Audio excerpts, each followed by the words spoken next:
The Lord be with you. And with your spirit. A reading from the Holy Gospel according to Luke. Glory to you, O Lord. At that time, Jesus took with him Peter and John and James, and he went up on the mountain to pray.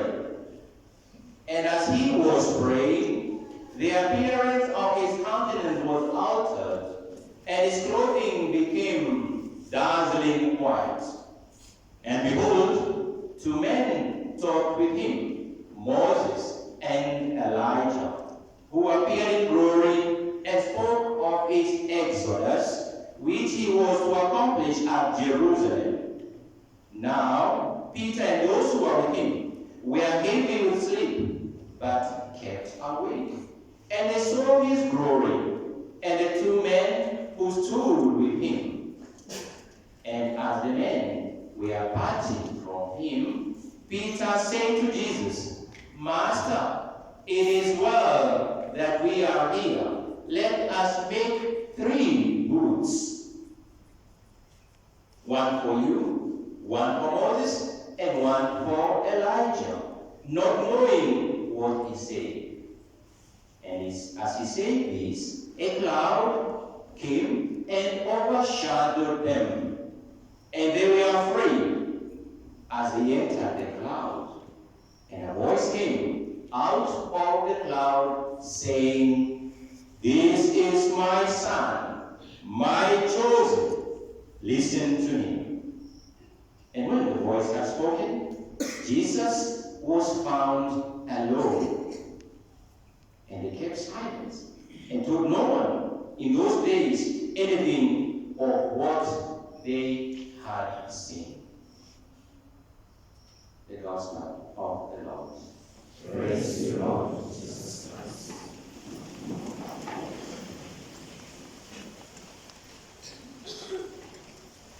The second Sunday of Lent. And at the beginning of this week, our Catholic bishops, through the Commission for Justice and Peace Department, are also requesting and asking us to meditate on the theme of corruption as we continue asking ourselves, how are we to achieve the Kenya that we desire? And remember, we say that that Kenya that we desire is not going to be determined by another person, but by myself individually, and also collectively as families and as community. And I want to repeat again, especially to you, our young people, it's going to depend a lot on you. Because we say it, and we are saying again, that you have the powerful card, the card that can overturn the state of our country. Only if you use it well and don't allow anybody to snatch that card from you.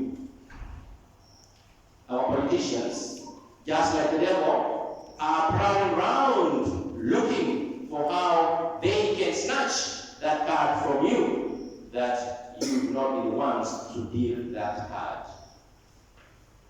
Because if the older politicians who are asked, they want you to imitate their paths. And if you imitate them and not change the narrative, we shall end up in the same situation, isn't it? And therefore, we are not going to get the Kenya that we desire. So what is that Kenya that I desire? And therefore, as Christians then, we are also called to look at it from a Christian point of view. A point of knowing that the Lord always promises us and fulfills his promises. And this is being done very well from our readings today, when we see from our first reading how Abraham is taken from his country and he's told to look in heaven, and he's promised and told his descendants are going to be so many. But then he has to leave his country, he has to go and offer a sacrifice, and that sacrifice is determined by God himself when he says, go and bring me a heifer 3 years old, a she-goat 3 years old, a ram 3 years old, and a turtle dove and a young pigeon. And he brings them and offers them before the Lord. And he waits that the Lord may receive his gifts. And also tradition that whatever sacrifice that they offered, just like also in our African tradition communities, that the Lord received the sacrifice when he showed himself, he manifested himself many times in a fire or in rain. In the Jewish community, they knew that the Lord would accept or has accepted the holocaust and the offerings when fire consumed what they had offered.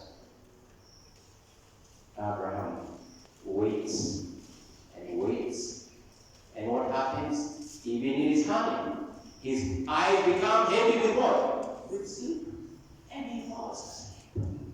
But because the Lord had promised him just before the fall of the night, what happens?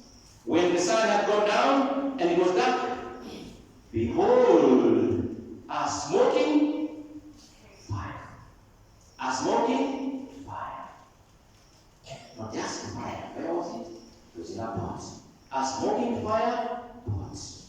And a flaming torch passed between the pieces that he had cut. Remember, he had cut the heifer into two, the she-goat into two, the ram into two, but the turtle and the pigeon he had not cut. So the fire passed between the pieces. It consumed them. And we are told, on that day, the Lord made a covenant with Abraham. And what was the covenant? He gave him the land. And what he had promised in his sentence, he reaffirmed.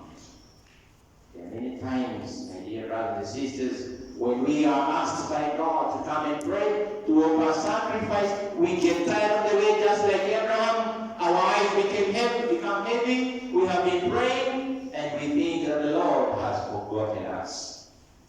The second reading from St. Paul's letter to the Philippians is telling us never to give up, always to be close to the Lord. St. Paul is telling the Philippians, brethren, join in imitating me, and mark those who so walk as you have an example in us. That we, who the Lord has invited to receive the grace of God through baptism, through his word, through the sacraments, and especially the sacrament of the Eucharist and the sacrament of confession, that we are the chosen race. We are the ones that the Lord is fulfilling his promises in us for our children and for generations. Yes, even for the kingdom that we desire. If we offer ourselves and go in the right directions, the Lord is going to deliver us that thing we desire, if only we listen to him.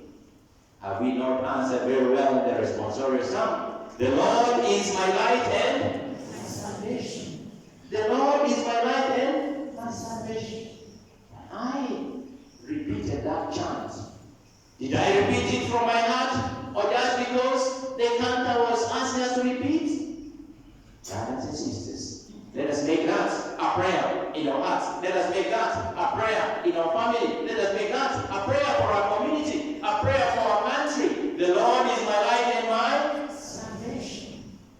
Yes, but this doesn't come, brothers and sisters, because today, as we are here, we are like the apostles, the three of them, who go up the mountain with Jesus. They go not knowing what is going to happen. But when they reach the top of the mountain, Mountain Tabor, the face of Jesus is changed. His countenance changed. His clothes become dazzling white. And they are wondering, what is this? And just like Abraham, they enter into a stupor, into a sleep. They are confused because they are seeing their master there. His face is changed. He's conversing with people who had gone before him. He was conversing with Moses. Moses, who stands for the law, the Torah, the Pentateuch. Also, he was conversing with Elijah. Elijah who stood for the prophecy. And he had been telling many times, not a dot, not an iota of the law, all of the prophecy is going to be removed. That he has come to fulfill the law and the prophecy. And there, Moses and Elijah are there. And Peter, always, just like usual, goes forward. And when he sees what is happening, he speaks to Jesus. It is good to be here. It is good to be here. Just like we feel many times when we come to church with our problems, with what is happening. Yes, we don't get the grades we wanted last semester. We have cuts that are coming tomorrow. We have problems at home. We have problems with our children, with our spouses, with the university, with our co-workers, with our employer. We come here, and Jesus is asking us to look at him, how he's going to be changed in his word and his sacrament. And we see him. And at that time, we feel relaxed. We feel we have come to the place where we ought to. And we think between ourselves, how good it is to be where? To be here. And indeed, it is good to be here, isn't it? Indeed, it is good to be here in the house of the Lord. Are you not reminded? One day spent in the house of the Lord is better than 1,000 spent elsewhere. And therefore, I may feel that I want to remain here. But remember, at the end of Mass, the priest is going to tell us, go in peace, the Mass is ended. Sometimes, just like Peter, we'll wonder, why should we go? Where are we going? Why can't we remain here? Here I'm feeling so peaceful. I don't want to go and prepare for that cut. I don't want to go and remember that I'm not in terms with my parents. I don't want to go and remember that somebody had broken my heart. I don't want to go and remember that I had a fight with my children, a fight with my spouse. I want to remain here. Peter is saying these words to Jesus. It is good to be here. Let us build how many goods? 3. One for you, Jesus, one for Moses, and one for Elijah. But that was not the plan for Jesus. That's not the plan for God. It is we come. It's like we have come to the river. We have come to draw water. We have come to the wells of salvation. All of us are invited to go at the foot of the cross and draw mercy, draw love, draw forgiveness, and not remain on the mountain, but go down the mountain so that we can share the love, the forgiveness, yes, that we have drawn from the mountain. Why? Because the Lord is speaking to us. The Lord is speaking to us, yes, from His Word that we have read and listened, and He's speaking again to us. He speaks from us from the table of the Eucharist, when He'll tell us, take and eat, take and drink. Brothers and sisters, are we hearing that word? As the cloud came and engulfed the apostles and Jesus, what happened? There was a voice. There was a voice. And this voice is speaking to me and to you. What is this voice? This voice is clear. This voice is there speaking to me. This is my Son, my chosen. Listen to Him. This is my Son, the chosen. Listen to Him. Am I really aware that it is the Son of God that is speaking to me? Am I aware that Jesus is the chosen one? And I'm invited to listen to Him? is indeed why, like today, we wanted all of us not to just focus on the readings on the screen, but to listen, to listen, to listen. How I wish that you are able, we are able to listen. I know some of you will be asking, oh, why were the readings not projected? It's because we want to go with the gospel, to listen. This is my son, my chosen. Listen to him. What is the Son saying to you in your hearts? Are you listening?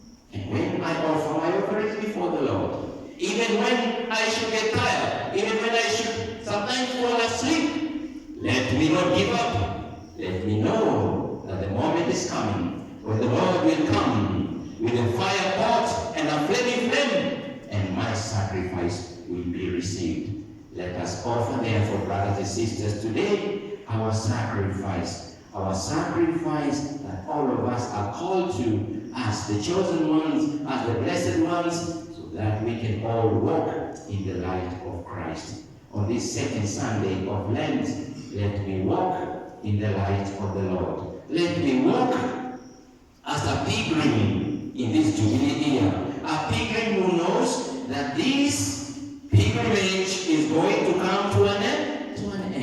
And it is me who is going to determine that trajectory of my pilgrim by the way I am able to understand that Jesus is the chosen one, the Son of God, and listen to him. Because as a pilgrim, I need to be given direction, and the person directing me, just like he directed the 3 wise men, even when he was a little babe in the house of Nazareth, is Jesus himself. Where the star will stop, that is where Jesus is. Where the star will lead me, that is where Jesus is. And what is the star? The star is the Word of God. The star is the sacraments. The star is the community of believers. The star is where we are going to pray together. Let us therefore always remember that I am invited to repeat many times, the Lord is my light and my salvation. And let us repeat again, the Lord is my light and my salvation. And especially in these moments when we are reflecting on our pilgrimage. Mahujaji wa tumaini pamoja